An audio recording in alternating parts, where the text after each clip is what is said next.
Cooking video ആണെങ്കിൽ എൻ്റെ വാചകമായിട്ട് കേട്ടേട്ട് നിങ്ങൾ മടുക്കും. ഇന്നും ഒരു കുക്കിംഗ് വീഡിയോ ആണ്, പക്ഷേ ഞാൻ സ്പീഡിലാണ് പറയാൻ പോകുന്നത്.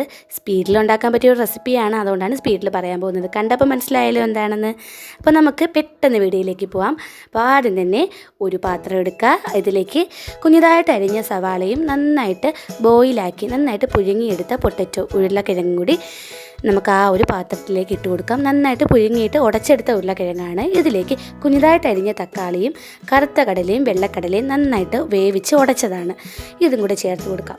എന്നിട്ട് നമുക്കിതിലേക്ക് ഇനി മസാലപ്പൊടികൾ ചേർത്ത് കൊടുക്കാം. അപ്പം മസാലപ്പൊടികൾ എന്തായാലും നിങ്ങളുടെ ഇഷ്ടത്തിനനുസരിച്ച് ചേർത്തോളൂ. പ്രത്യേകിച്ച് ഒരു അളവ് പറയുന്നില്ല, ഇത്ര തന്നെ വേണം അത്ര തന്നെ വേണം അങ്ങനെയൊന്നും പറയുന്നില്ല. മുളക് പൊടി ഞാനിപ്പോൾ ഒരു അത്യാവശ്യം ഒരു വലിയ ടീസ്പൂൺ ചേർത്ത് കൊടുക്കുകയാണ്.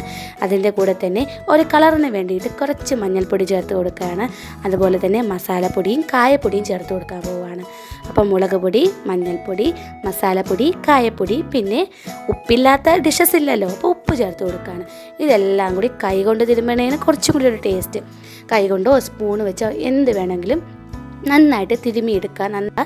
പ്രത്യേകം ശ്രദ്ധിക്കുക, കടലയും ഉരുളക്കിഴങ്ങും നന്നായിട്ട് വെന്തതുകൊണ്ട് തന്നെ ഒരുപാട് അങ്ങോട്ട് ഇട്ട് മിക്സ് ചെയ്യേണ്ട ആവശ്യമില്ല. ചിലപ്പോൾ ഉടഞ്ഞു പോകാൻ സാധ്യതയുണ്ട്.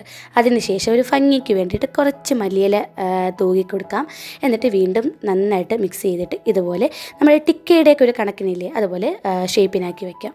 ഇനി സോസ് ഇല്ലാത്ത എന്ത് ബർഗറല്ലേ, അപ്പോൾ സോസിന് വേണ്ടിയിട്ട് നന്നായിട്ട് പാൻ ചൂടാക്കാൻ വയ്ക്കുക. അല്പം പോലും വെളിച്ചെണ്ണയോ ഒന്നും ഒഴിക്കുന്നില്ല. ഇതിലേക്ക് നന്നായിട്ട് പേസ്റ്റ് ആക്കിയ തക്കാളിയും കുറച്ച് മുളക് പൊടിയും കുറച്ച് ഉപ്പും അത്യാവശ്യം ഒരു വലിയ ടീസ്പൂൺ പഞ്ചസാരയും കൂടെ ചേർത്ത് നന്നായിട്ട് വറ്റിച്ചെടുക്കുക. Sauce ready.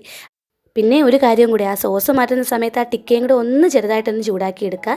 അതിൻ്റെ ആ സവാളയും തക്കാളിയും കൂടെ ഒന്ന് ചെറുതായിട്ടൊന്ന് ബോയിലായി വരട്ടെ. നമ്മുടെ ബർഗറിൽ ഓംലെറ്റ് ഇല്ലാതെ എന്ത് ബർഗറല്ലേ, അപ്പോൾ ഒരു മുട്ട പൊട്ടിക്കുക, അതിലേക്കൊരു നുള്ള് ഉപ്പിട്ട് കൊടുക്കുക. അടുത്തതായിട്ട് ചേർത്ത് കൊടുക്കാൻ പോകുന്നത് ടേസ്റ്റ് ഫാക്ടറായ പച്ചപ്പാലാണ്. പച്ചപ്പാലും കൂടെ ചേർത്ത് കൊടുത്ത് നന്നായിട്ട് ബീറ്റ് ചെയ്തെടുക്കുക. ഈ സമയം കൊണ്ട് നമ്മൾ ടിക്ക ആ ഒരു ഇളം ചൂടിൽ നന്നായിട്ട് കുറച്ചും കൂടെ വെന്ത് വരും, ചെറുതായിട്ടൊന്ന് കുക്കായി വരും. ഈ സമയത്ത് നമുക്ക് നന്നായിട്ട് ബീറ്റ് ചെയ്തിട്ട് വേണമെങ്കിൽ ഒരു എരിവിന് കുരുമുളക് പൊടി ചേർക്കാൻ, ഞാനിപ്പോൾ ചേർക്കുന്നില്ല.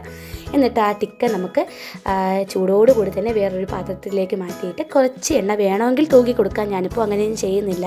എന്നിട്ട് നമ്മൾ ഓംലെറ്റിന് വേണ്ടി മാറ്റി വെച്ചിരിക്കുന്ന മുട്ട നന്നായിട്ട് ബീറ്റ് ചെയ്തത് ഇട്ട് കൊടുത്ത് രണ്ട് സൈഡും ചെറുതായിട്ടൊന്ന് റോസ്റ്റാക്കി എടുക്കാം. എന്നിട്ട് നമുക്ക് നമ്മുടെ ബണ്ണ് രണ്ടായിട്ട് കട്ട് ചെയ്തിട്ട് ബണ്ണിനെ ഒന്ന് സുന്ദരി കുട്ടിയാക്കി എടുക്കാം. അതിന് വേണ്ടിയിട്ട് നമുക്ക് തക്കാളി സോസ്, അതായത് ടൊമാറ്റോ സോസ്, നമുക്ക് അതിൻ്റെ രണ്ട് ഉൾവശത്തേക്കും നന്നായിട്ട് ഫില്ല് ചെയ്ത് കൊടുക്കാം. നാച്ചുറൽ ആയതുകൊണ്ട് കുറച്ചും കൂടി ഒരു ടേസ്റ്റ് കൂടും കേട്ടോ. വിനാഗിരി ഒന്നും ഒഴിച്ചിട്ടില്ലല്ലോ, ഫ്രഷ് ആയിട്ടല്ലേ ഉണ്ടാക്കിയത് കേട്ടോ. നല്ല സുന്ദരി കുട്ടിയായിട്ട് നമ്മുടെ രണ്ട് ബണ്ണിനെയും നമ്മൾ ഒരുക്കി കൊടുത്തു. അതിനുശേഷം നമുക്ക് ടിക്ക ഉള്ളിലേക്ക് വെച്ചിട്ട് സവാള ഒരു ഭംഗിക്ക് വേണ്ടിയിട്ട് ചുറ്റും ഒരു 2-3 പീസ് മതി. എന്നിട്ട് അതിൻ്റെ ഉള്ളിലേക്ക് വീണ്ടും നമ്മൾ നേരത്തെ മാറ്റി വെച്ചിരിക്കുന്ന ആ നല്ല സോഫ്റ്റ് ആയിട്ടുള്ള ഓംലേറ്റും കൂടെ വെച്ച് കൊടുത്തിട്ട് അതിൻ്റെ ഉള്ളിൽ കുറച്ച് സോസും കൂടെ ഒരു ഭംഗിക്ക് വേണ്ടി ഒഴിച്ച് കൊടുത്തിട്ട് നമ്മുടെ മറ്റേ ബന്നും കൂടെ ചേർത്ത് വെച്ച് മൂടി വെച്ചിട്ട് ഞാൻ നടുവിലൊരു ഈർക്കിൽ കൊണ്ട് ഞാൻ ഇത് തറയിൽ പോരാതിരിക്കാൻ വേണ്ടിയിട്ട് ഒന്ന് സ്റ്റാൻഡ് പോലെ കൊടുത്തിരിക്കുകയാണ്. എന്നിട്ട് അതിൻ്റെ മുകളിൽ ചെറിയൊന്നുമല്ല കേട്ടോ വെച്ച് കൊടുത്തിരിക്കുന്നത്. എന്തിനാ കള്ളം പറയുന്നത്, അത് തക്കാളിയാണ്. തക്കാളി കുഞ്ഞൊരു പീസ് പോലെ ആക്കിയിട്ട് അതിൻ്റെ മുകളിലേക്ക് സോസും കൂടെ ഒഴിച്ച് കൊടുത്തിട്ട് എൻ്റെ സ്പെഷ്യൽ ചെറിയെന്ന് പറയാം. എല്ലാം കൂടെ സെറ്റാക്കി അടിപൊളി ബർഗറാണ്. Tasty, healthy. ഞാൻ പ്രത്യേകം പറയാണ്, ധൈര്യമായിട്ട് കഴിക്കാം. വെയിറ്റ് ലോസ് ആഗ്രഹിക്കുന്നവർക്ക് കഴിക്കാം. പിന്നെ എന്നാൽ എൻ്റെ അടുത്ത് ചോദിക്കും വെയിറ്റ് ലോസ് ഉള്ളവർക്ക് ആഗ്രഹിക്കുന്നവർക്ക് ബന്ന് കഴിക്കാമോന്ന്. ഒരു ദിവസം കഴിച്ചെന്ന് വെച്ച് പ്രത്യേകിച്ച് കുഴപ്പമൊന്നുമില്ല. അപ്പോൾ എല്ലാം സെറ്റല്ലേ, എല്ലാ സാധനങ്ങളും വീട്ടിലുണ്ടല്ലോ, പെട്ടെന്ന് തന്നെ ഉണ്ടാക്കിയോളൂ. എന്നിട്ട് എങ്ങനെയുണ്ടെന്ന് താഴെ കമൻറ്റിലൂടെ എന്നെ ഒന്ന് അറിയിക്കുക. ടേസ്റ്റ് ഉണ്ടോ ടേസ്റ്റ് ഇല്ലേന്ന് എല്ലാം അറിയിക്കുക. ഞാനെന്തായാലും 2-3 ഉണ്ടാക്കി. ഇനി അച്ഛനും അമ്മയ്ക്കും അനിയത്തിക്കും ചേട്ടനും എല്ലാവർക്കും കൊടുക്കാനുള്ളതല്ലേ.